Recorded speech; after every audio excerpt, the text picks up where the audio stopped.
Right, so welcome to our first episode of what we call it, Speakeasy sessions. Right. Oh, So I'm number one. you are number one, yeah. Always.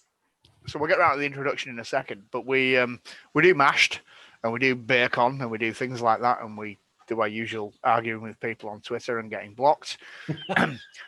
So what we thought we'd also do is maybe, invite a guest along periodically, not weekly, not monthly, but when we've got somebody really cool that we'd like to bring along for a chat. So we've named it the Speakeasy session, patent pending. Okay, for anybody that wants to steal that and use that in their own thing. And tonight we are joined by the amazing Zoe Rose. So Zoe joined us on Bacon 2, mainly as a master helper and mentor of a lot of nervous, around 30 people that were incredibly nervous about it, first-time speakers and all that kind of stuff. And Zoe is part of the wider mentoring group. Allayed fears, gave a lot of pep talks and help, allowed people to run through the things that they were doing, and really sincerely helped make Bacon 2 a massive success. So, first of all, thank you, Zoe. Second, good evening and welcome. And would you like to introduce yourself? I suppose. Is there a right answer for that? Can I say no? That's fine. On the question one. Google me. I'm introduced. I wrote down. I actually had to write some things down because I don't like introducing myself. So basically, my spiel is very short. I've been in the industry for quite a while, which makes me want to say that positively, I'm not a very negative person. So that's good, even though I've been in this industry forever. But I think that my focus, even though I really like technical, I really like tech, that's why I got into the industry. I think the most effective point in what I focus on a lot of times is the human behavior and kind of addressing that behavior to actually make the change versus shoving controls down people's throats. Other than that, I do a lot of volunteering, love mentoring. I absolutely adored BeerCon 2 because it was so cool to see all of these brand new speakers. It wasn't like, oh, these are, a bunch of experienced speakers and then some new ones. Here you can see them. But it was like literally a focus on brand new people. So I thought that was absolutely brilliant. And other than that, I like to do BJJ when I can and it's not in lockdown. And I obsess over ferrets. So that's pretty much all you need to know about me. I've got a question on to follow up before we get into the other questions. You sound like you're from lots of different places. So give us a bit of an insight into all those places you come from and where you are right now. So that's a hard question. That's actually harder than introducing myself. I don't know where this accent comes from. Not a clue. As we were talking about pre-stream, I actually come from where Ian comes from, the great north, the cold, Canada. I have travelled internationally, spoken in quite a few countries, and I think that my accent just anybody I like their accent, my brain just picks it up. I assume because this is not consistent. It will change. A lot of people assume I'm from Birmingham, unless they're from Birmingham. Then they know I'm not. And I'm currently in Ireland. Yeah, but I guess it'd been almost a year since I'd seen Zoe, and she was working down in London, I think it was, and we finally linked up. And you had a complete English accent, and I was like, "This is the Zoe I know. This is Zoe," but she's not speaking like Zoe. It was really interesting. I think Zoe is like an infiltration model because she can pick up the accents really quickly. And then it was probably about 3 or 4 weeks after you had landed in Ireland, and I heard the Irish come out almost instantaneously. So it was really kind of cool. I think I've had the same language, style, Yeah, you speaking, have. it hasn't changed at all. What I Even will in Scotland. right, like even in Scotland, surrounded in Scotland.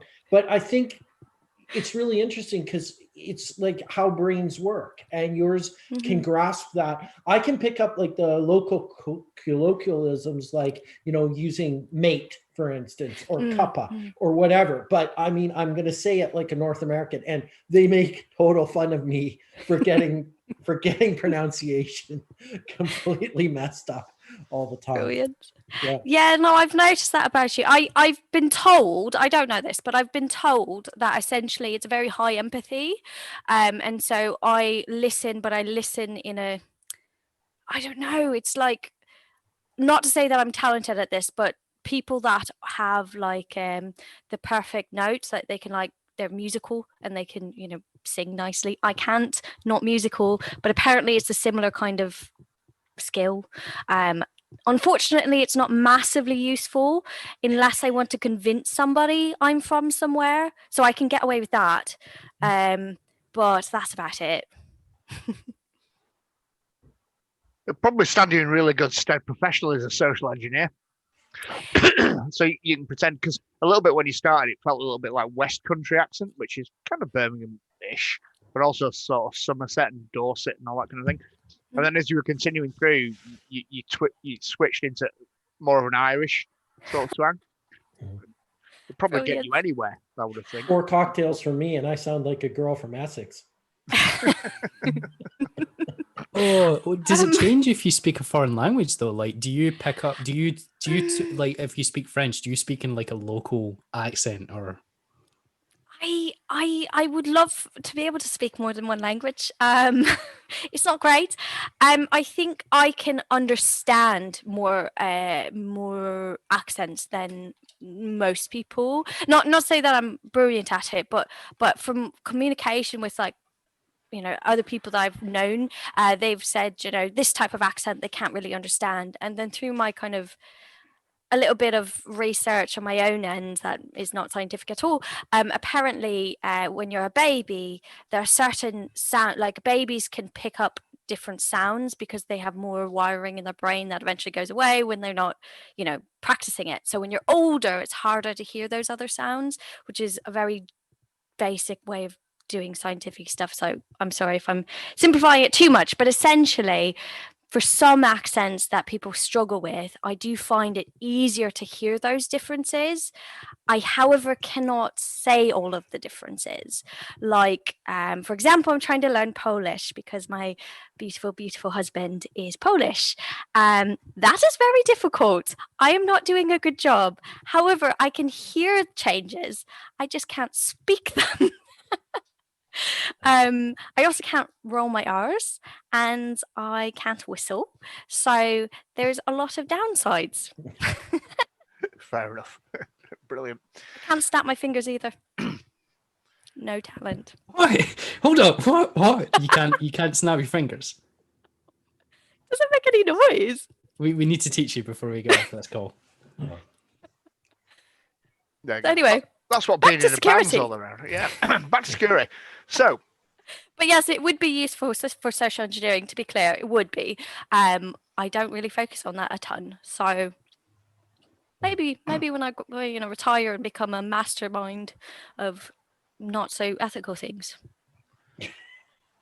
Sounds good to me. Before we get into the real questions around security and stuff like that, Okay. I want to discuss this picture behind me here, because although people watching can't see it, you're in this picture, okay, and we'll talk about that.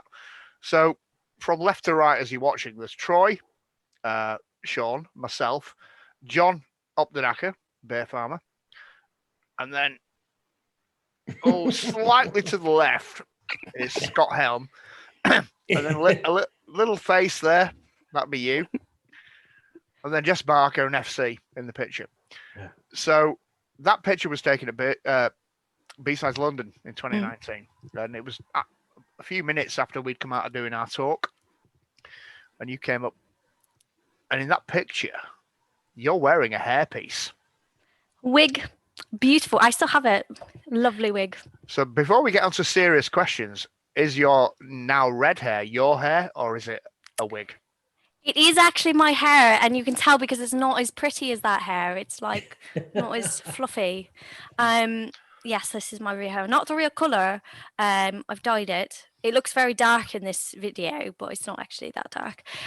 No, I don't know what my natural color is. I've dyed it since I was about 16, so good luck trying to figure that out. I really like that wig specifically because here's the thing: is when you're wearing wigs, yeah, if you've got bangs, you don't necessarily have to glue it in as much. And that wig specifically is also, it's got the bangs, but it's also quite a bit lighter. So it sits really nicely. And I have a very petite head. So a lot of wigs are too big. Yeah. And so it's like really hard and they sit on your ears and it's really painful. That one I could wear all the time anywhere and it's just so lovely. And it's the perfect length. And it's only about 20 quid, which if you know anything about wigs, that is massively cheap. It's completely fake hair, but it looks good. And the reason I bring that up is that pulls into the social engineering because it's like a super easy, quick to pop on, quick to pop off and throw it in your bag. Love it. Yeah. Yeah. A super disguise.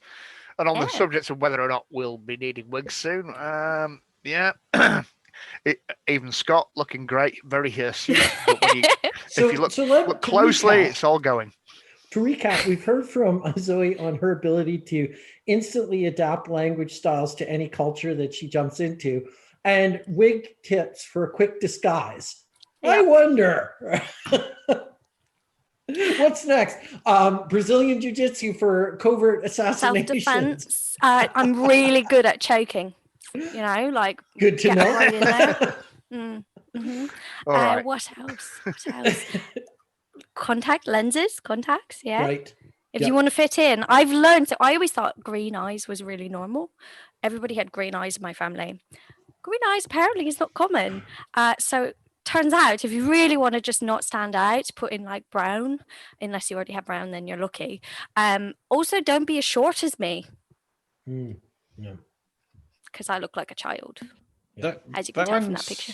That one's not quite so easy to change, is it? Not, you can't not just really. like suddenly put something on and I'm suddenly taller.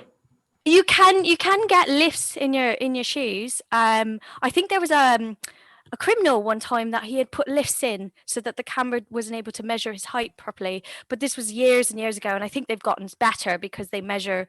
I think is it your leg? Like that thigh bone, whatever it is called. Femur. So maybe Femur, yeah. Yeah, femur, that's it. So maybe they're better now, but everyday people wouldn't notice necessarily. The downside though is I have to wear massive heels to be an average height. So when I met Ian years and years ago, I think he was quite shocked the first time he saw me without heels on because I was wearing probably 4 to 6 inches just to be a normal height. And then I took them off and I was not visible. Yeah. Listen, Zoe, short people are people too, okay? Let's have that rally right now. But it helps if you're crawling through like ventilation shafts to reach your target. No, exactly. Exactly. Why do you think I like ferrets so much? I relate to them. Yeah. That's cool. Right. Let's bring it back to security in a slightly more detailed fashion. So you're busy, you're very active, and you do a lot of stuff. You engage in social media and you know what's going on. So from your point of view, what are the big current issues in security? Big current issues. I think that there's a variety, and I could say this is the current issue, and then there's about 60 others that are also a current issue. It depends on what context you're looking in. But I think from my point of view, the things that really stand out to me is right now specifically is actually humans. It's our communities and our positivities and our knowledge share. I think a lot of people are struggling. I know that I had many years of emotionally being not the most robust, being quite fragile, and building that community was really, really beneficial for me. I did it in a different way of more the physical security and like BJJ and building that community. But I think when it comes to security of our devices, of our connections, when people are sad, it's really easy to exploit them. You know, when people are sad, it's really hard for them to change their behaviors and change using the tools that you want them to use. So I think a massive issue right now is just making sure that people are okay and then supporting them to be able to do something safely, you know. And I think that's a huge issue, because that's the people issue. I mean, at the core of what we do is to protect the people, so we have to actually care about them. And then also that by design and by default, I think when everybody was sent to work from home, many organizations are like, oh my goodness, we could never have predicted this. This is a nightmare. Why would we expect everybody to work from home? And then I'm like, but what happens if your building burns down? You know, what were you going to do in that case? Yeah, maybe it's not COVID, but a fire, a flood, you know, all these different things. Why is it so massively shocking that we haven't built it to work for our employees' lives, you know? And why is it so shocking that we've asked them, please use MFA, but we've not enforced it?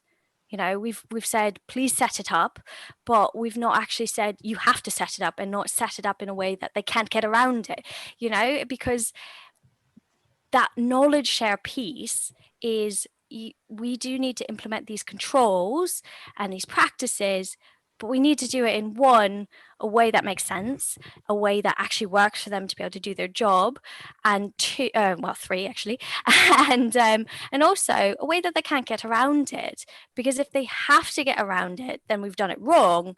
But if they're just getting around it because they don't understand it, we've not, you know, explained it. We've not done that knowledge share properly. So I think those are the two things that really stood out to me, kind of the day to day, especially doing that security audits that I've been doing. Sorry, I'm getting distracted by Ian's flashing in and out. Sorry, just sit moving to still, the Ian. location. Sit still, man. For crying out loud. I'm almost there. And then the last one is, again, it's at the root of it. It's the people we're protecting. I mean, I don't do my job saying users. I don't distinguish the technical and the non-technical. I say these people, these consumers are what I'm building my solutions for. And how can I do it in a way that works for them? And I do a lot of awareness training. I recently did awareness training at this one company, and I think I kept saying over and over again, the reality is, you know, I'm not here to blame you. You know, I'm not here to say you've done this all wrong. I'm here to say, actually, you're part of this defense team, and you might notice things that I've not noticed because you know what your job is supposed to be. And I think that change of perspective and that change of training was really beneficial for quite a few people. Maybe not everyone, but I like to bring in that human side, because I don't know, I feel like if I'm telling somebody you suck at security, they'll just be like, yeah, it's not my job. And I'll be like, yeah, that's true. It's not your job. But also, I know how shit I am at lots of other things, you know, so really I've got to see from that point of view. I could never be a hairdresser, for example. My little sister, brilliant hairdresser. I could never do that. And if she was like, oh my gosh, Zoe, you are destroying your hair, I'd be like, yeah, okay, that's probably true. Tell me how to fix it, you know? And so I think that we have to kind of get over ourselves and go back to what the value of our job is. What's the point? That's a brilliant answer. And also to the point about people generally, you know, you hear this air quotes, users are the weakest link. No, that's bullshit, right? The people are the strongest link in the organization. So whether that's a person that builds a server, develops a software application, designs a network, processes your customer orders, takes payment from customers, work in marketing, etc., etc. They're all the strongest links in your organization, because nothing happens within the organization without people. So I completely agree with you. You know, anybody that says users are the weakest link in the organization can get the fuck out, as far as I'm concerned. I like to change it to. Sorry, Oh, no, I would Karen, say something Karen. really, really short. I like to change it to users or people or humans are the most critical asset, the most valuable asset, because without them, you literally don't have a business. So anyway, Yeah, you go now, Sean. absolutely. So it's kind of related to the people question. So there are some people outside our industry, mainly, that give advice, and it's really poor advice, and they have a large following, and they get told, look, this advice is not correct, and they come out with words like, don't you know who I am, and all this kind of stuff. So what are your thoughts around that? Because I mean, that's still very much people problem. Yeah, I think that's going back to what's their motivation. One thing that I've noticed, especially when it comes to mentoring speakers, is if somebody's motivation is knowledge share, if they really want to make the world a better place, if they really want to help, they'll take that advice. They might react poorly to begin with because, you know, some people do struggle with constructive criticism. There's the word. So I understand that. But in the long term, they should start to realize, okay, maybe I need to address this, you know, that sort of thing. It's the people that are wanting their spotlight. Those are the people that are acting that way. Those are the people that are like, no, I know everything. You know, I'm beautiful, or I'm amazing, or I'm the best ever, and you need to listen to me. And I'm going to talk about absolutely nothing I know about, but it's because I really want you to see how brilliant I am. And growing up, I knew this person. I'm not going to say who, but I knew this person. It's not Ian, just to be clear. I knew this person, and they would talk about the most ridiculous topics that there's no way. Sorry? Well, okay, it might be me. It sounds like Ian, really, doesn't it? but they were like just so adamant that they knew all of these things. And I remember getting to a point one day because I believed them because I was young, and I was like, okay, well, they say it with such conviction, they must be right. But what I realized was actually, if I look at their motivation for it, and that goes back to that social engineering bit, you know, I really love the book Fishing Dark Waters, that covers, it talks about social engineering as a scale between influence and manipulation. And it defines the difference being, how is that person going to feel when they figure it out, essentially. I mean, they go into more detail, and I highly recommend reading the book. I loved it, but or an Audible. That was really cool too. But essentially, the influence is, you know, you're trying to get this person to make a change or take a step or take an action to better themselves. And that's all of our jobs as security people. We're influencing people to make a change in their workflows, to do it in a safe way, to protect themselves and their consumers and the data and all of that. Manipulation, on the other hand, is I want you to take an action from me. It's the same as, you know, the way phishing works, you know, be it a positive feeling of, oh, you won money, or negative feeling of, oh my gosh, you're going to, you know, give out these explicit videos of me. You know, those are both manipulating someone to be fearful or be excited and take an action without thinking to benefit the attacker. It's the same with those people that are giving shit advice. You know, they're trying to manipulate their audience to covet them, to love them, to think that they're the best ever and they know everything. And the reality is, even if it was good advice, that's still a shit approach. You know, even if you are a really skilled, really intelligent person, but you are doing it for the wrong motivation, it's still shit. You know, there's a lot of famous people, I'm not going to say the names, but there's a lot of famous people out there that have this great, you know, they've done these great things, but they're still shit people. I was asked to be a part of a card game. about a year ago or something, somebody back at my old college was building a card game about famous hackers or famous security people, and they were looking for women, and my name came up because that community knows me, and I was like, oh, that's kind of cool, like, oh, that, you know, that's kind of cool to be a part of a card game.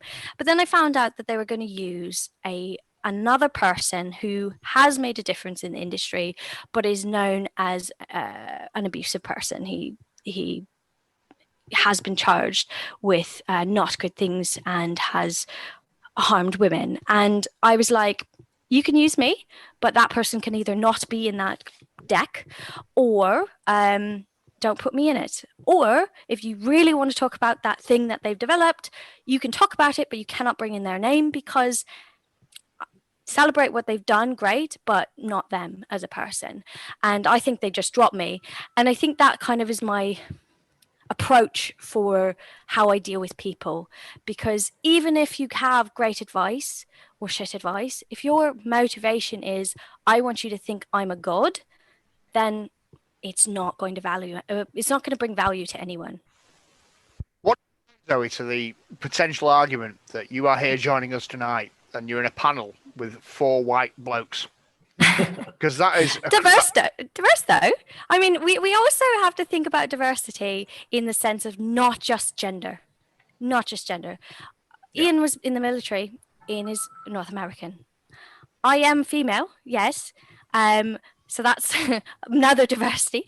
But I also, you know, practice things outside of my daily job, like BJJ. I mean, Scott, so he's diverse. But like, there's all these different things that we think about. Sean has lost 2 countries in his time. Wait, let's clarify. I'm the only person from the Southern Hemisphere here. This is true. Well, there you go. And I miss our Daka and Brew. But what I'm saying is, like, I recognize that, and I think that that's important to have gender diversity, 100%, very important. To have ethnical diversity, to have cultural diversity, all of those are very important. But there's more to skin deep. There's more to, you look different from me, therefore you are different. There's also, you know, I've gone through different experience of my life, so I'll see different threats or see different realities that you might not see, you might not have experienced. Things like, unfortunately, as you probably know, I talk a lot about domestic abuse and violence. Today is actually international, what was it called? It's a very long, it's international, I've got the whole thing in my head here, Day for Elimination of Violence Against Women. I've had to live through that. I've had to deal with threat actors that are not outside my home. They're actually physically in my home, you know, and that's a scary thing and it's a hard thing to deal with. But that allows me now to look at things from a different perspective, a different point of view. And it helps me figure out, you know, are we doing this in a safe way? But also, you know, what if this threat actor is in the home? How can we, you know, make sure it's even more safe or whatever? But more safe, that's a terrible. But anyway, what I'm trying to say is, you know, there's more to just our skin colors. And I do think that you need to try and include diversity in the cultural, in the ethnical, in the gender, but also remember there's skills diversity, there's experience, years of experience diversity. You know, a junior person coming in is probably going to have a different perspective than somebody that's been for a while. There's also, you know, points of view and, you know, different hobbies. For example, I recently wrote an article about how BJJ can relate to cybersecurity, and I loved that article. But what inspired that article was there was a lady quite a few years ago that talked about how surfing related to her job, and I don't actually remember her talk or her. Yeah, it was a talk, but I do remember how passionate she was about it. And at the time I wanted to learn everything about that topic because it was so exciting, but she was so excited. And I think that, you know, that gave her different insights into her job. And I hope that BJJ gives me different insights into my job through that article, or I highlighted that anyway. And I think that we need to focus on those as well, not just, is there a woman on this panel? Because that does feel a bit like filler, if you know what I mean. I'm not saying have panels that are all white men, no. but do realize there is more than just gender as a diverse feature. That's a great answer. Another quick question from me, and then I'll shut up for a minute. And so 2020 has been an exceptional year for all probably many wrong reasons. Exceptional is one of the words I'd use. Yeah. So hence the caveat, for many wrong reasons. Okay. And we would never have anticipated how this year would have been for lots of different reasons. You know, we can't meet up. We can't go to conferences. We can't do all the cool things that we used to do, like hang out, like in this picture behind. But from an information security point of view and culture and people, we've talked a lot about people. How different do you think it is, Zoe, from 2019, 2018, and 2017? Has much changed? Has a lot improved? Has it got worse? What do you think? From my personal perspective, it is bloody different. I used to travel so much. I got to be around friends literally all over the world. I traveled 20 plus talks a year. Like I was more comfortable in the airport than I was in my own flat. So yes, it's very different. What I've seen is, I think it's a unique opportunity. I'm not saying that what's happened is positive. I'm not belittling that at all. It has been a struggle, and it's an ongoing struggle, and it will be for a lot of people. And my heart goes out to people that are really struggling. However, I do try to look at the positives of things. I like to be an optimistic person. And one thing that I've noticed from the security assessments that I've been doing lately is that conversation starter of, I'm working from home. What does that mean for my security? Has been huge. It's been massive. And I wonder if, because a lot of the times I used to talk about security in the context of, let's secure your home, let's secure your personal, your loved ones.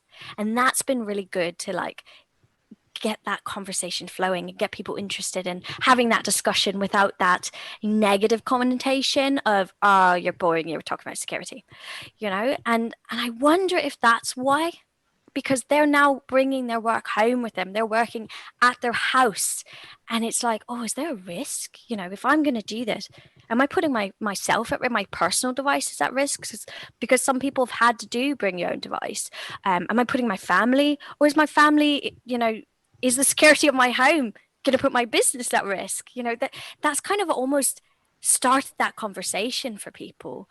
And I've also seen, not everywhere, but I have seen quite a few rollouts of multi-factor authentication go, right, we're going to turn this on, and everyone was like, instead of being, no, that's horrible, it's been, yeah, okay, teach me how to do it. And I had one client that rolled it out within a week. Everybody was enrolled. And I was sat there like, bloody hell, like that's impressive. And it was not just mostly enrolled or set up but not using. They were all enforced using it actively, you know, happy to use it. And it was a brilliant example of how, with that right communication, it can be, I'm not going to say easy, because it is something you do have to learn. It's a different workflow, but it can be a lot less of a carrot and stick thing of, you must do this, you cannot do this, we're going to shame you if you fail, and we're going to give you some random reward if you do it properly. It was just let's change the culture, let's change the conversation, and let's do it. And so I think insecurity, with the uncertainty of the world, it's almost like that conversation has been started. Unfortunately, I have read that an increase in domestic abuse has happened. I mean, people are home more, so that stands to reason that would happen, unfortunately.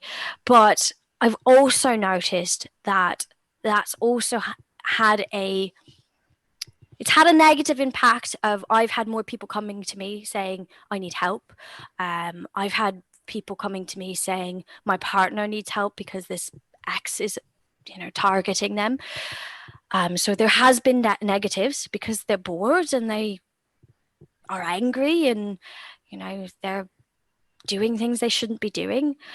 So there are sad parts, there are negative parts, but I have seen also the more content being created, the more focus on that human side, the more let's discuss this in a non-threatening, non-demeaning way. Let's treat you as a person. You know, we're on equal grounds. I'm sat on my living room. You're sat in your living room. We're in a home environment. We're not in a stuffy office. Let's have a chat. You know, so I think there's been positives, definitely. There's been, unfortunately, really big negatives. Obviously, you know, deaths and, you know, uncertainties and financial struggles for a lot of people. But I hope that this will make a change that lasts long term of let's have this communication open, let's reach out to people and care about people, and also let's work in a way that's more collaborative. Like, some people couldn't come into the office all the time and they massively struggled with getting a job. Like, the number of people on Twitter that tweeted about how they're finally able to attend conferences because they're being streamed. I felt so guilty because I love going to conferences and I hated the idea of having to join them all virtually. But then I'm like, but what about the people that didn't have that option before? You know, so actually this, in a weird way, has been a bit positive because we've been forced to be a bit more flexible. So I think that's really cool. I also think it's really, really cool the number of parents that are like, I get to see my kids more. You know, that's quite awesome. So sorry, I go for really long rants, so cut me off if I'm just talking too much. No, we got you on, Zoe, because we want to hear you, right? Principally. We want to discern that accent. Really, we want to see how many different dialects you can get through before the end of the evening. Hopefully, you'll end up with a South African Zimbabwean mix. Ooh. Only there I was do somebody like- to tutor you in that particular language dialect. All right, Paul. What the fuck was that? That was his native tongue. He knows how to say, please don't shoot me. Sorry, I forgot that was Scottish. So I got a question for Zoe, and this really comes to, it's more of a Canadian focused question, but you've been in the UK, you've been in Europe, and you've gotten to travel all over the place. It seems though, like, you know, I make fun of Canada in some of my presentations. I don't know if you do the same, but it is a land where people still pay by check.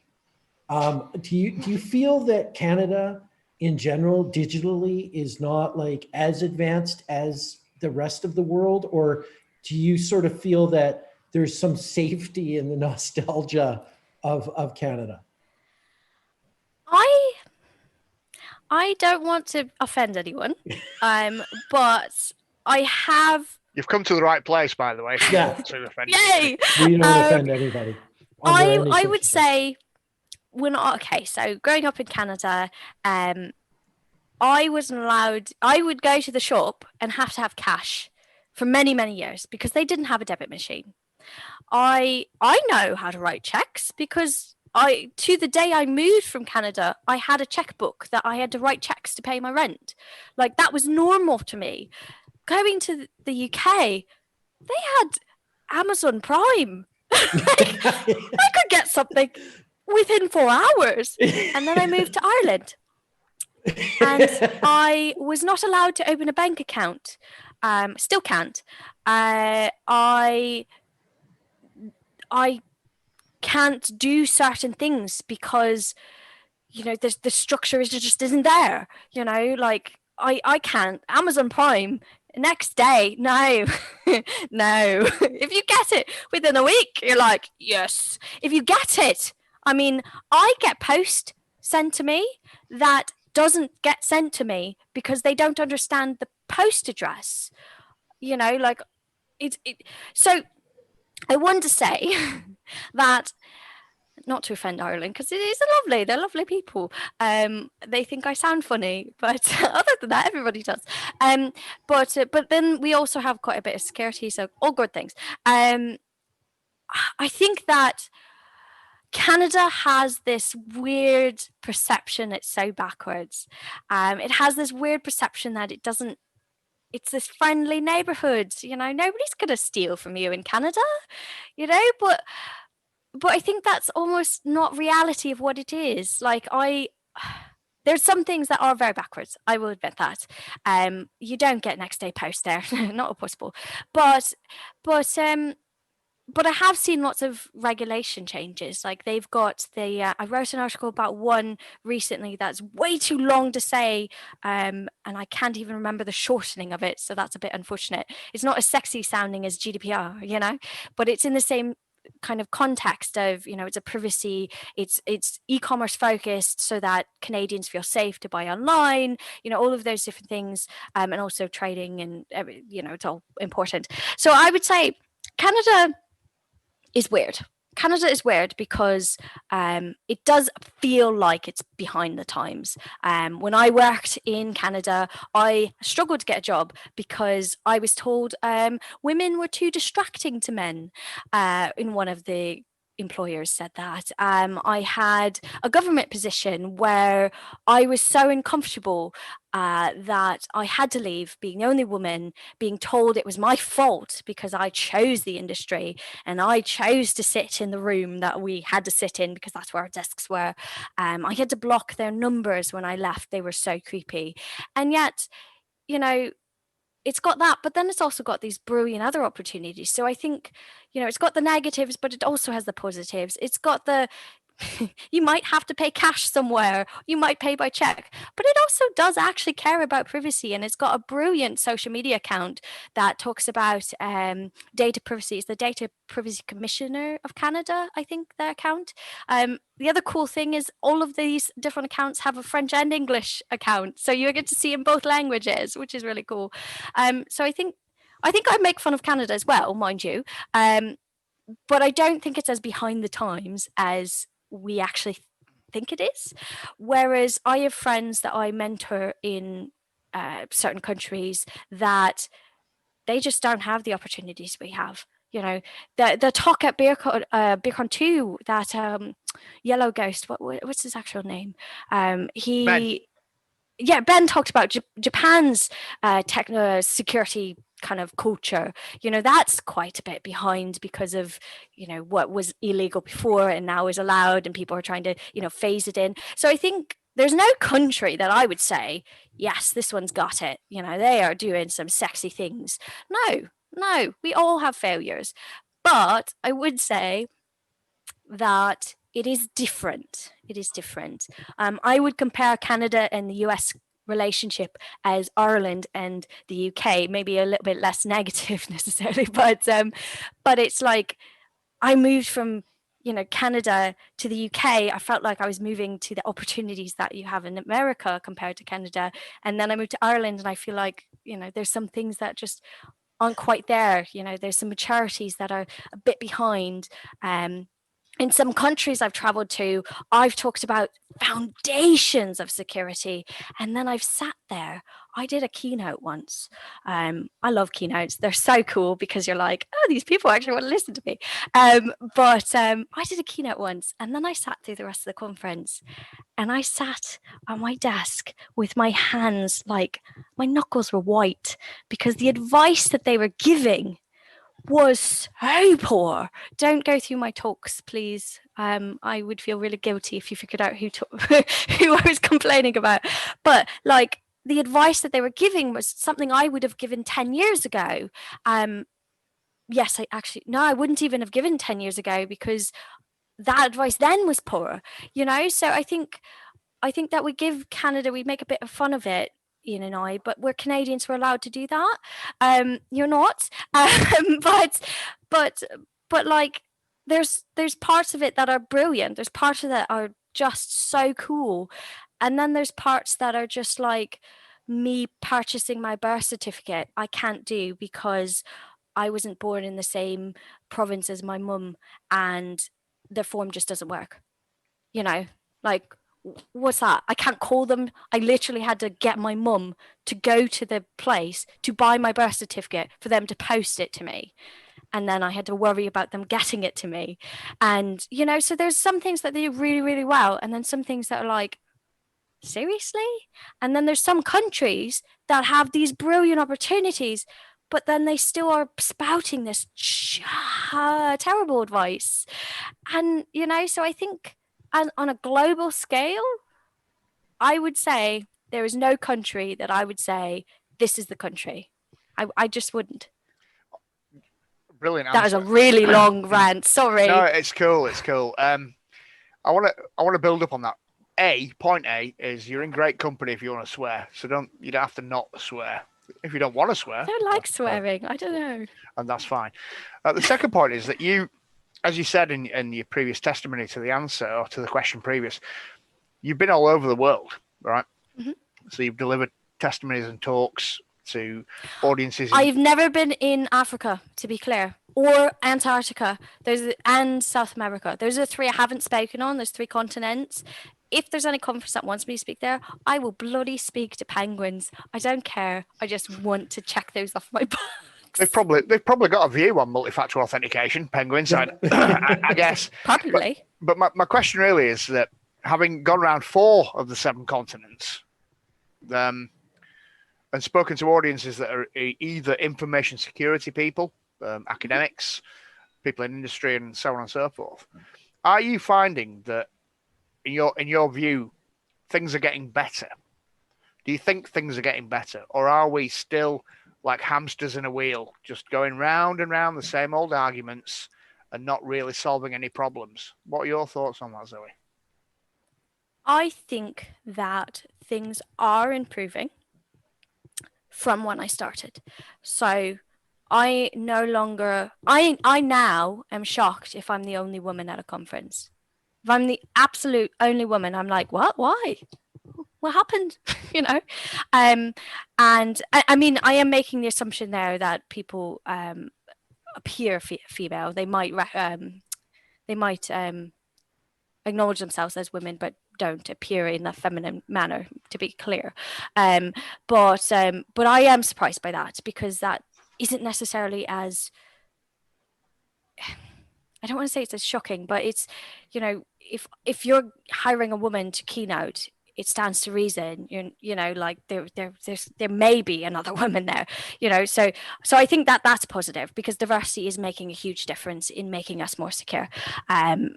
Again, that is one aspect of diversity, not all of them, to be clear. But I also think that when I go to present, I have a funny way of telling that things are changing is the negative comments I get. So as a woman, I unfortunately do get some really shit feedback on my talks. I'll get some that are brilliant. I had this one man come up to me after and tell me how much that talk meant to him, and it was so touching to me. It was the best feedback I've ever received. When I think I would compare that on par with somebody that actually helped them when they, you know, were in a domestic abuse relationship. So those 2 were probably the best. But I also get some shit feedback of, I never learned anything. Nothing was new to me. And I was like, that's a bit okay. I'm sorry. But also, oh, that's actually pretty good. If you knew this already, that's awesome. I'm happy because I don't want to have to talk about the foundations of security and it being this huge eye-opening thing. If you're not learning anything, awesome. You go teach next. You know, you go and do that knowledge share. I would say that having people from different, because that global approach of getting speakers from all over the world, I think that's improving as well, because I go to conferences and they're government, you know, there's government people coming, they're government funded in some situations, they're policy people, they're people that they're not technical at all, and they're just coming to the talk to understand that technical point of view, and so they're making that proactive choice to build that communication channel. So I do think there's huge positives. I think a part of our community and a part of our success of our industry is that knowledge share. So I think there is huge improvements. I also think that outcomes of talks is I have people reach out to me and say, I want to go into industry. I had no idea that's what you did. I want to do that. And I'm like, that's so cool. I had this one man messaged me on LinkedIn, and he's like, I really want to go into this. I don't know if I'm place. This is my history. Can you give me some advice? And I was so excited because he comes from a data privacy background. That is so exciting. So cool, so I was really excited, and so I think that also adds to it, because he is not physically located where I am. So I think that I have seen change. I want to actually answer your question. I have seen change. I do. Zoe, can I pause you there? I do apologise, respectfully apologise, but you have stopped sounding like Zoe and started sounding like a cyborg. And we think there may well be a microphone. So would you mind recycling your microphone for us? Yeah. Cycling. Yeah, like change the settings to a different input device and then back to your mic. Does that work? Perfect. That's way better. We are back in action. Sorry, my real accent just came out there. I am a robot. We're back. But no. Sorry for interrupting. I do apologise. No, that's okay. I was just trying to actually answer your question and not rant in circles. Essentially, I was saying I have seen changes, and I do actually see a huge positive in the fact of knowledge sharing, in the fact of even the negative responses that I'll get, in the fact of, more diverse speakers, in the fact of international speakers coming to conferences and being in the same room as people that are making policy changes, be it actual government people or big industries, because when a big industry or when a big organization, a massive organization, makes a change, that does set a tone for the smaller organizations. It just does. So, all of those things added together is making a huge difference and actually improving.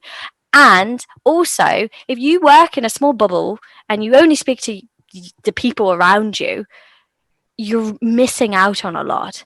But speaking and going to these countries and actually them actively seeking that knowledge is adding that diversity to it and actually seeing different insights. One thing that I always struggle with is obviously, you probably know Per and Passwords Con, and that's actually the first international conference I went to, where I actually got to meet Scott Helm as well. So, and it was in the UK, and then I moved over that couple months later. So it was really cool for me. And it's been a big part of me kind of gauging people's perception of security, because everybody knows passwords. Everybody does, because they have to have them.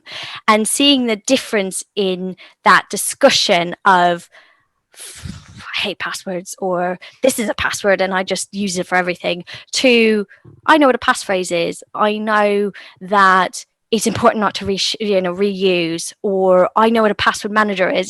That simple little tiny piece of security is, it's not tiny, but it's one small area of a much bigger area. And having those conversations change from, being hateful to being, yeah, I know what it is, So I do see positive change. That was your actual question. So yes. It's good to hear, and I think we do get a little bit stuck, don't we, as InfoSec people. We generally kind of, all right, I'll be honest, you spend 10 minutes on Twitter and that's it. It's all shit. I hate it. I'm going to go away for a while, come back again. Oh, no, it's still all shit. But it's tiring. Yeah, and it's really good to have an outside perspective, and that's a really valuable viewpoint. Ian. Yeah. You got a couple more questions, I think, for Zoe. Yeah, it was really around, like, I was going to say, like, we've heard about your sort of experiences up until sort of the moment that you're in now. And I just kind of wanted to hear, I'm delighted that you see sort of like a general trend towards improvement across so many different sectors. You mentioned diversity, you mentioned like the overall human familiarity with with security and multi-factor authentication, being more widely adopted. I think those are all really amazing things. And I guess what I wanted to do is, like, if you had to look into your crystal ball in terms of what 2021 and maybe even beyond looked like, our industry, I think, is struggling with a unified approach to security. I was wondering if you had any thoughts on the fact that vendors seem to be aligning sort of, and rather than focusing on delivering, quality security to customers, they're spending a great deal of time trying to push each under the bus, as it were. What are your thoughts on that? I mean, you're an industry observer. Obviously, occasionally a vendor will reach out to you and say, Zoe, we'd like to hire you to speak on our behalf or contribute an article on a particular subject or topic. What are your thoughts on the industry in general? Is it getting too cutthroat? Are they losing the idea of community? That's a difficult one, because I think that goes back to my comment about motivation. Financial things, money, is very motivating. Very motivating. Especially if you don't have much of it. Especially for cyber criminals. So from my point of view, I sat here like, if you're a vendor that's bashing another vendor, your motivation is not me. Your motivation is not me as your consumer. Your motivation is financial. You're trying to push them down to make yourself look better. And that's disgusting to me. I don't like that. And I think that that's just not something that I would be okay with. I think that shows immaturity. I also think that goes to who is doing that conversation. Have they been trained? Do they understand that context and the social thing? I mean, I'm a Cisco champion. I absolutely love being a part of that program. And one thing that's really cool about it is they let us give them feedback. I'm not, financially motivated by it. They don't give me money. They do give me stickers though. So to be clear, I do get paid in stickers, but only once a year. I need to get more. But here's the thing: is they asked us a while back about reviewing some marketing material, and I thought that was the coolest thing, because that was a motivation of, you are our consumers. This is a community of people that use our stuff. What's normal to you? What actually would motivate you to use our stuff more? And the other side was, this is marketing material we would use in America. You're European. You're the European community. Is that gonna translate well? Yeah, no, exactly. no, it's not. In that case, we were like, that is too salesy. I wouldn't buy that. And which I thought was a bit unique, because I come from North America, but I do actually have this more European culture, I think, which, I don't know, maybe it's the accent taking over. It's taking over my brain. But I think it's the Canadian. Like, we're very passive aggressive when it comes that's to true. things. That's true. Like, yeah. But then staying in the UK long enough, I've been vocal about it. So that's good. but no, I think I think that can be very negative, because your motivation is not there for the consumers. Your motivation isn't, we actually care about security. It's that statement of, we take security seriously. It's, buy our stuff. We're not going to actually care if it works for you. We just want your money. Like, that's how it comes across. And then there's vendors that don't do that, and they have that integrity. And I'm not saying Cisco's the only one. I'm not saying that, but I am saying I do appreciate the approach that they take. They do work hard on their social media. They've got quite a bit of a team on that, so that's great. And when they make a mistake, they address it, from my experience. I do think that there's a lot of vendors that do care. There's a lot of vendors that they try to provide quality service that maybe they don't have as much marketing, but all of those other people or the organizations that are like, drink my snake oil, they kind of take over.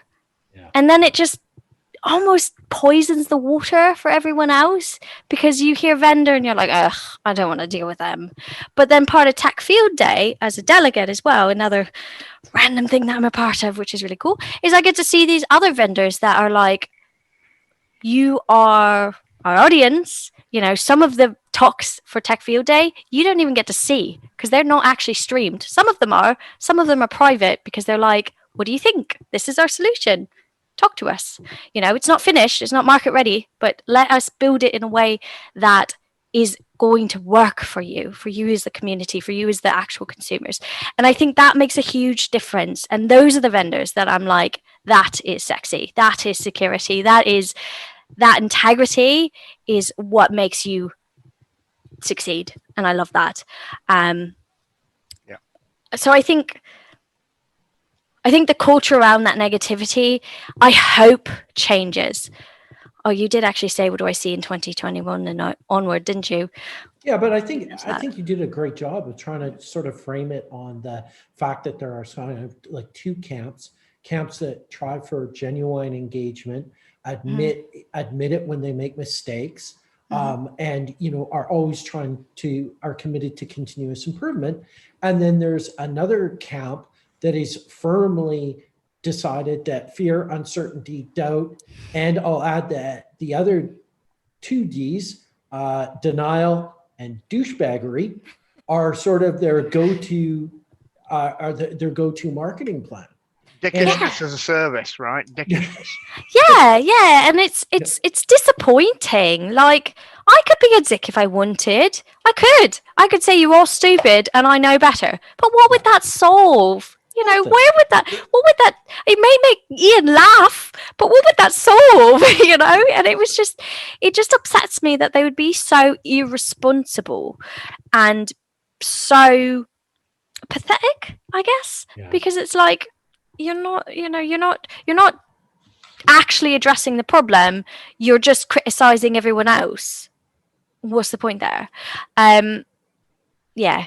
I think moving forward, I hope that stops that culture of negativity. A huge part of my job is doing incident response or incident response investigations post-incident. So not necessarily directly responding, but reporting on lessons learned, that sort of stuff, analysis of it, which I love. And a huge part of it is, here's some things that you need to change. This is what worked well, didn't work well. And a lot of it is, I bring it back to is your reputation. So, for the organizations that are like, well, we don't have that sensitive data. I'm like, yes, but your consumers now care. GDPR did a great job of teaching people that their data has value. Cambridge Analytica, great job. Your data has value. People are aware now. We're starting to become more aware or working towards that awareness. There's different stages, mind you, but that communication, that channel has been opened.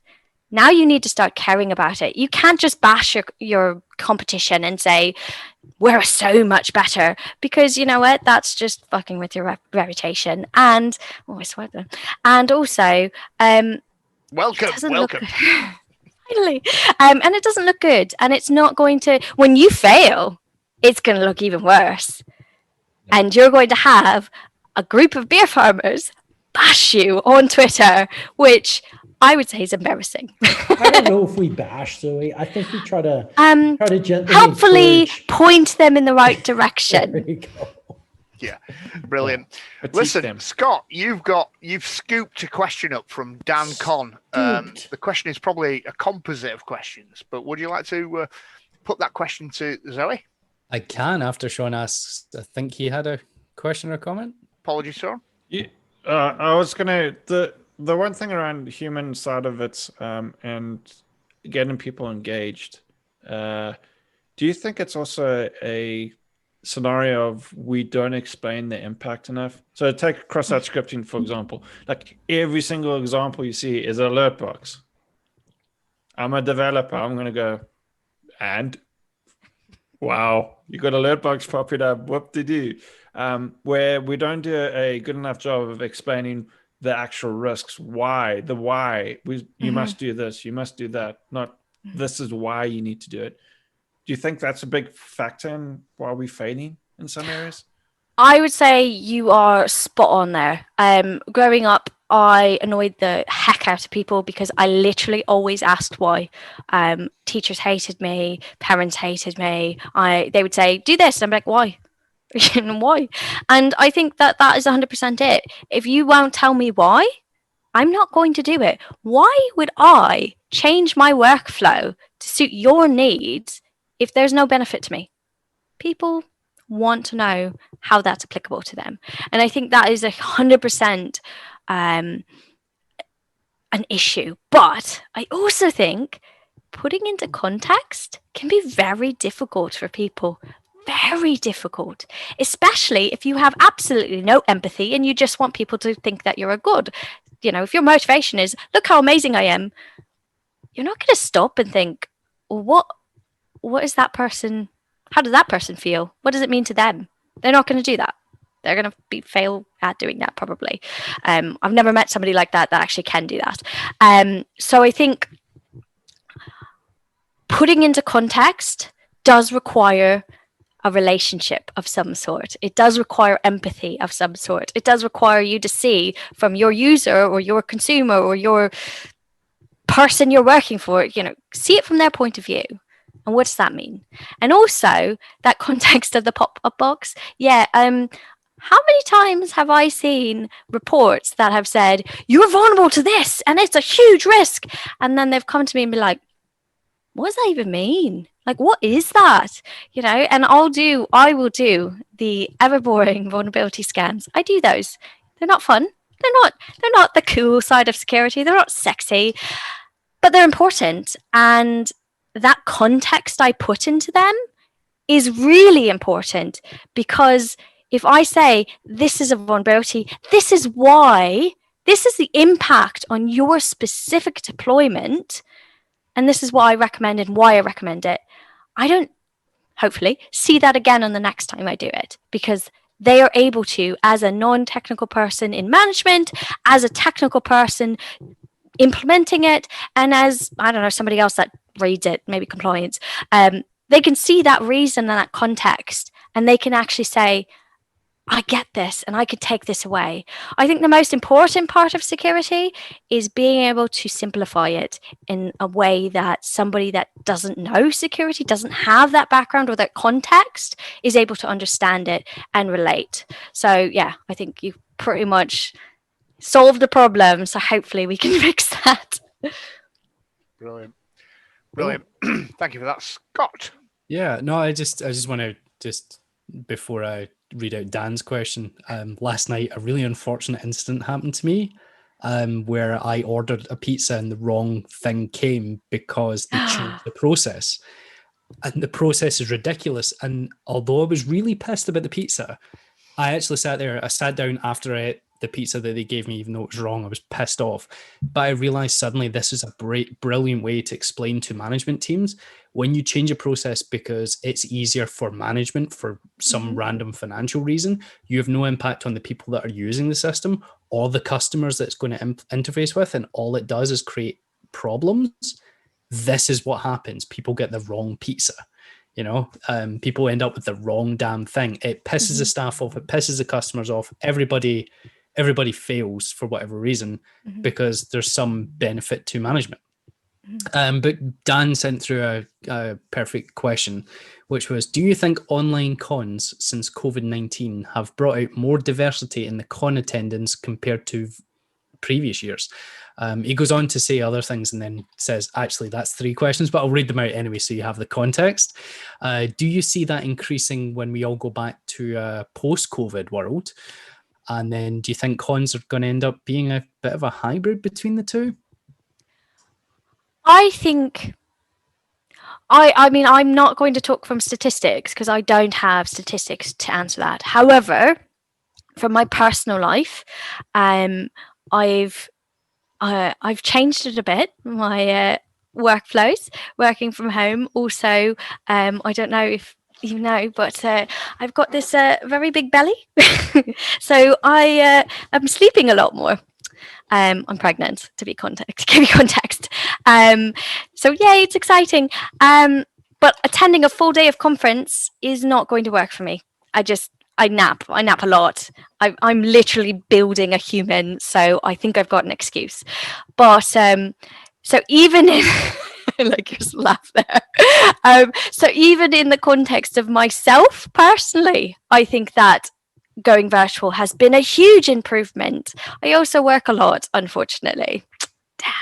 Damn. Got to pay my bills, and so I don't get to attend all these beautiful talks, and I have to pop in and out, and it's been hugely beneficial for me. So I hope and I think that for more communities that has improved, that, you know, being available on demand in some cases, as well as, you know, streaming in other cases, you know, I think that has helped. I hope that has helped. It has helped in my personal life as well. Financially, it's been a huge cutback. I mean, even if you're paid to speak at a conference, even if a conference covers the cost of your travel, you're still spending money to actually go to the conference. Even if your work covers you to go to a conference, you're still spending money, taking time off work, going to a conference. And for some people, that's just not feasible. I have been hugely blessed and been hugely, you know, huge opportunities for me to be able to travel around the world. That's just not possible for some people. And so I do think that has improved the reach, and I hope that means that more people get to participate. I really hope so. I would like that to continue. I would like it to be and continue in a nice way, not continue in a, okay, we'll stream this, it's a fast job, we didn't really put the effort in. I would hope that it would actually continue in the way that is continuing. Engagement, having, you know, not just having the people virtually attending as a second thought, but having a community of virtual attendees. You know, I absolutely love the between talk chats. I had the opportunity to have a really quick 10-minute chat between some keynotes at one conference with one of my friends, and it was brilliant because I literally talked for 10 minutes. Okay, I could answer one question in 10 minutes. So I highly doubt I even talked about that much.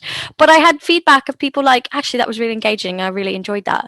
And I was like, was it my talk you enjoyed? Really? Like, I just had a 10-minute chat. But it's including that person in that conversation. It's making them feel a part of it. That's why I think Tech Field Day has been so successful, because that was, for the attendees, were in person most of the time, pre-COVID, but for for the delegates were in person, but for the attendees they were always virtual. But we had that conversation that they almost felt included, and we did answer questions that they would post to us and that.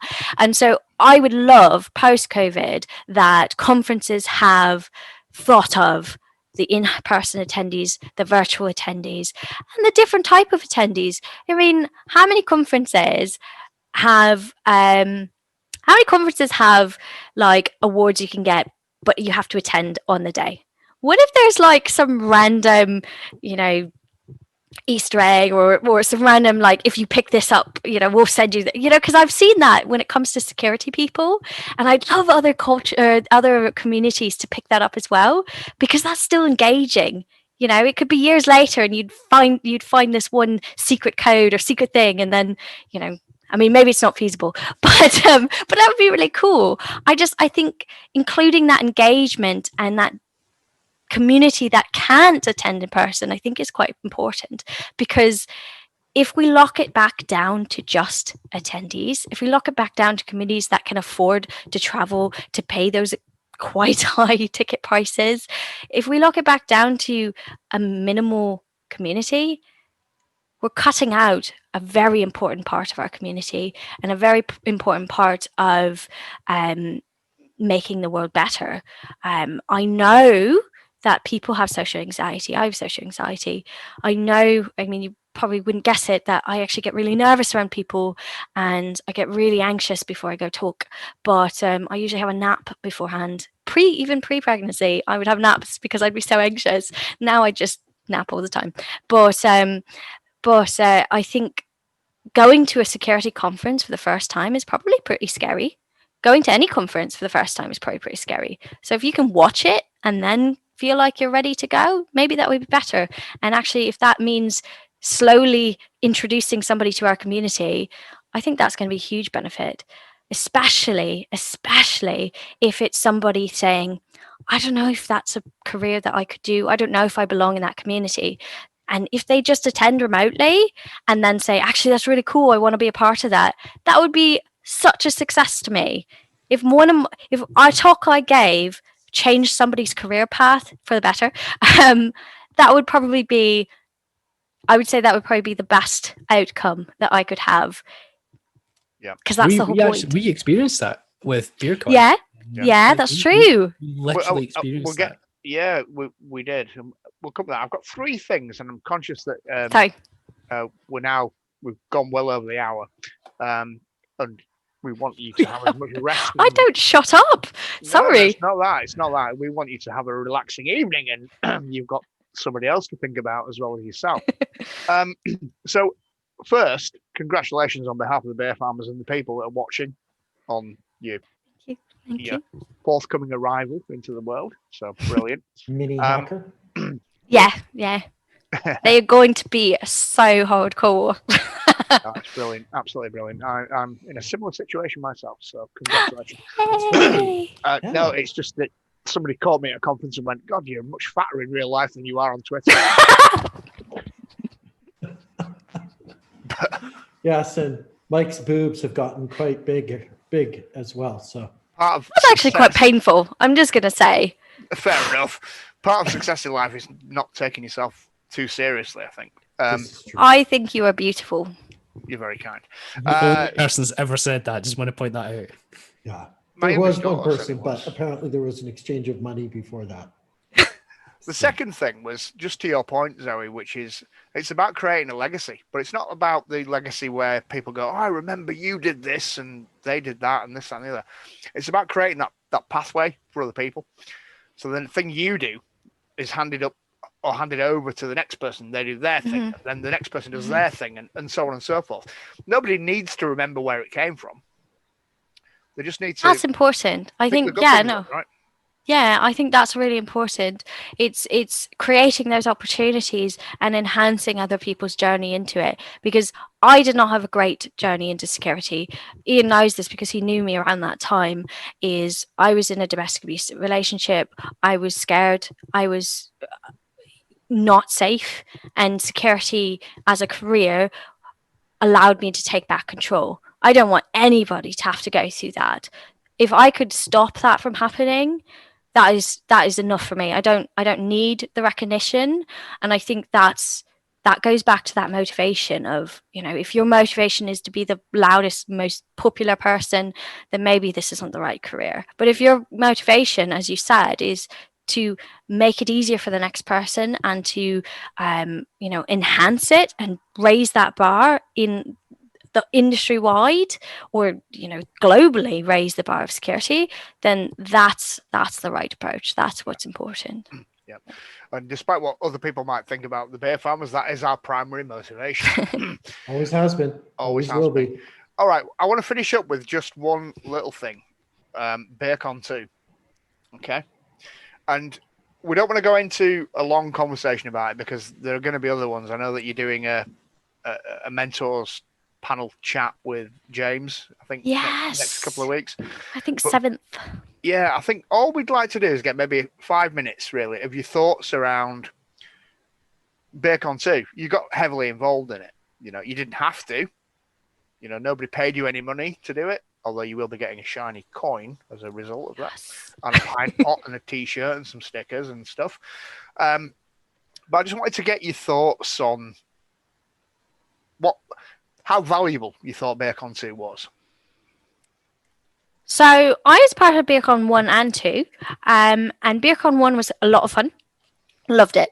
And the reason I bring that up is because that was not new people. That was, we were having a chat, we were raising money. People. Yeah, we're old. We're old. Veterans. Well marbled and well seasoned.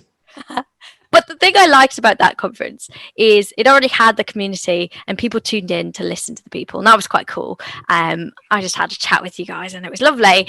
But BeerCon 2 was unique because BeerCon 2 was how did I hear about it? Somebody said, was it you, Ian? You had said, oh, we're doing this thing.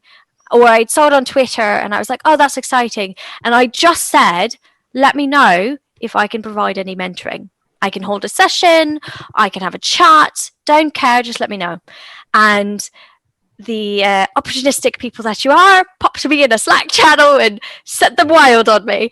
And it was so cool because it was a bunch of really intelligent people being like, I need a bit of help. I'm a bit terrified. But then they came to me with these cool talks. And I mean, to be clear, there was many other mentors as well. We had a general mentor chat where everybody could come and join whenever they wanted. You guys weren't even a part of that. And we talked a lot about our own personal failures, mistakes that we've had, as well as, things that have worked for us. Things like, being in the right position beforehand, like power posing and, finding the right flow and, tricks to stop yourself from panicking, and, like all those different things that we've learned over time. And that was really cool because, we were just having a chat, but I saw these new speakers coming in and you could tell they were nervous and they weren't even giving a talk yet. They were just asking questions and they were so nervous. And then by the end of it, they're like, yeah, no, okay, that sounds cool. Yeah, I could do that. And then seeing them again a little bit later where we would do little independent chats. So we would, somebody opened a Zoom call and somebody manned the Zoom call or held the Zoom call, and speakers would come and go as they could, what worked for them, and then somebody else would take over. And when I was doing my kind of bit of it, one lady had reached out and said, oh, could I go through the slides? And I said, yeah, okay. And she went through her slides. They were so good. Actually, I was really like, the slides were in my style where it's quite simple, but the talk itself I was really excited about. And I think one thing that I made sure to mention is, even if it feels like a basic talk to you, it's new, brand new to someone else. And this is going to help them, learn it and understand that methodology as well as use it. And actually practical talks like that are really, really, really beneficial. And I think that kind of helped. I hope that helped with the nerves. And then she went and smashed her talk and it was brilliant. But she had joined, and then somebody had joined after and actually commented, and like other people just kept joining. And it was like this community being built of people just be like, oh, that was really cool. And then they presented theirs to me. And then I saw them in the live one. And then it was almost night and day, because they would join and they talked me through it and they were really embarrassed and they kept apologizing. And then on the day, they were just these pro speakers that I'm like, bloody hell, like you can do my job, honestly, like way better than I am. And that to me was so cool. It was so cool to be a part of that journey, even that small little tiny bit that I did. And sometimes it was just me listing, sometimes it was just me telling them how bloody bad I've messed up in the past, and that helped, and that was really cool. And now the confidence of the people has changed. I've asked a couple of them, say, can you give me a quote on this article? And they're like, yeah, okay. And they'll, and it's like, it instantly built a community, and it instantly allowed people to be a part of the crew. When I started security, I wasn't a part of a group. It took me a long time to find a community. And I mean, I think that's one reason why Ian and I get on so well, is because he was a part of my initial induction into a community of security through that hackerspace, which is where we met. And that was hard because it was an in-person. I didn't really feel massively cool. I didn't have a huge community. I tried and I was quite shy. And it took me a while. But but the people there were very collaborative and very supportive. And I think that's what BeerCon was. It was not an in-person thing. So, it's not that normal connection, but it still made that friendship. It identified these people in the community that I could talk to and that felt safe asking questions, which is so key. I had some that would message me privately, some that would message me in chat, some that had a chat over Zoom, and it was a safe place that they could make mistakes, and it allowed them to see that their value, their opinion, and their talk was important and valuable. And the long-term impact of that, I think, is they now know where to go when they want to find out more. They now know that they're included, and they now know that their voice is important. And I think that was the coolest part of it. It was like building a community really, really quickly and sharing knowledge and keeping that community going. So I think that was cool. Yeah. What a brilliant answer. And I think can I just add two things? You can. Yep. I just wanted to say, Zoe, that just almost makes me all teary-eyed. And I never get teary-eyed about how passionate you are about the help that you provided, and then also how you downplayed your very significant role. I will say this, having viewed, I would say about 95% of the talks, I think I'm missing one talk that I didn't get a chance to see. They were of a professional caliber across the board. And that the fact that we literally created a platform to take, zero to hero, and that the community got behind these people, and when they got onto the stage and they executed their lines, and it was magic. And then the other piece of it too is, I have to say this because I owe Scott and Sean a huge debt of gratitude.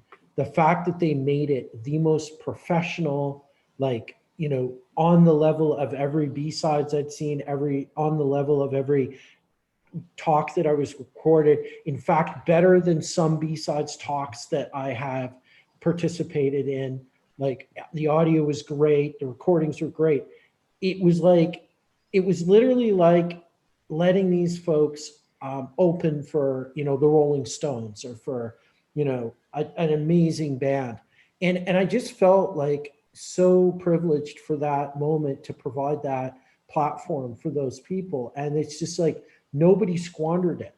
Everybody used it. Everybody participated in it. So, a huge thank you from me and the rest of the beer farmers for all of the work that you did do in getting them ready for their big debut. And all of them were prima ballerinas as far as I was concerned. Yeah. And the feedback was, you couldn't argue with it, completely impartial, the feedback, because Twitter is the judge and jury at the end of the day, right? But we had feedback that indicated you would not, and this is actual feedback, public feedback, you wouldn't have thought this was a rookie conference. All of the talks were incredibly professional. We saw that several times. The components of it all just came together perfectly. It was obviously an idea that we came up with as a group of people. We needed help, and we got a lot of help, and that included yourself, Zoe, and the other people that were in the mentoring teams. Wouldn't have happened at all had the people that spoke not been confident enough to come forward and speak.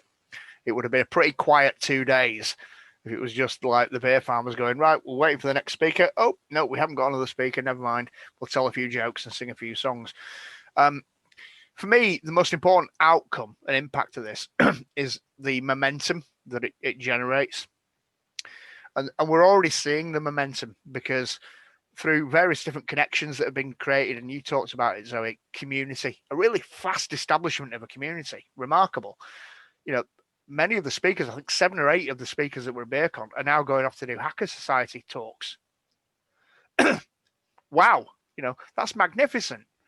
That's people going, I've done it, I've got my wings, I now feel confident and comfortable at least speaking in front of strange people or strangers, and they're going to go and do it. And I can't think of a better accolade from the collective effort that we all put into it than we helped generate a new bunch of people that are going to go off and do great things. So I mean, a little bit teary-eyed, Ian. I mean, last time I saw you teary-eyed was when I poured vodka in your face that afternoon. That is true, and I believe it had some Scoville pepper rating, as I recall. There were some tears. Summer days in Sheffield, right? But listen, Zoe, we're going to call time. But on behalf of the guys in the band and the people that have been watching and listening, it's been brilliant, really fascinating having you involved and having a chat with you. We'll do it again. Absolutely, definitely. Don't know if the gents have got anything else to add to that, but I want to just personally thank you very much for spending some time with us this evening. I want to add one thing. If you're looking for like godparents, most of the beer farmers, not me, but most of the beer farmers are good with the whole raising of kids thing. Me, maybe not so much, but they're there for you, or we're here for you. We're also there for you. Okay. All right, Zoe. Thank you very much indeed. Take care. Cheers. And good luck with the newborn when the time comes. Yeah. Like, Cheers. Thank you. Thank you.